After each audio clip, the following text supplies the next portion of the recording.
2024 ભારતમાં સૌથી ગરમ વર્ષોમાંનું એક હતું, પરંતુ આ વર્ષે ગરમી વધુ કાળઝાળ બની શકે છે. એપ્રિલની શરૂઆતમાં જ હીટવેવ મોડ ઓન થઈ ગયો છે. હવામાન વિભાગે આગામી 4 દિવસ માટે ગુજરાતને રેડ એલર્ટ પર રાખ્યું છે અને ઉત્તર ભારતના ઘણા રાજ્યોમાં લૂની આગાહી છે. નમસ્કાર, હું મનોજ. શું 2025ની ગરમી 2024નું રેકોર્ડ તોડશે? કેમ ભયંકર ગરમીની આશંકા છે અને દેશના કયા વિસ્તારોમાં હીટવેવનું સૌથી વધારે જોખમ રહેશે, જાણીશું આજના એક્સપ્લેનરમાં. આઈએમડીએ આગામી 4 દિવસના હવામાન માટે 3 કેટેગરીમાં ચેતવણીઓ જાહેર કરી છે.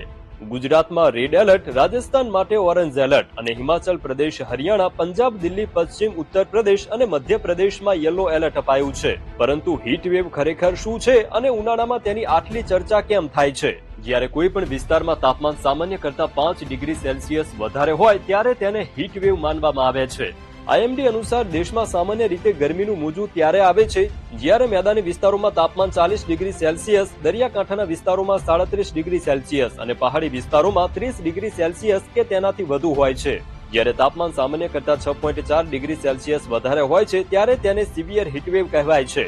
આ હીટવેવ ડેની સંખ્યા પણ દરેક રાજ્ય પ્રમાણે બદલાય છે. જેમ કે રાજસ્થાનમાં દર વર્ષે 8 થી 12 હીટવેવ ડે સામાન્ય હોય છે. ઉત્તર પ્રદેશમાં 10 થી 12 દિવસ હીટવેવ રહે છે. હવામાન વિભાગે દેશના 13 રાજ્યોને હીટવેવ પ્રોન સ્ટેટ જાહેર કર્યા છે, એટલે કે અહીં ભારે ગરમી પડી રહી છે. 2024માં એપ્રિલ આખો વિડિયો જોવા માટે ડાઉનલોડ કરો દિવ્ય ભાસ્કર એપ.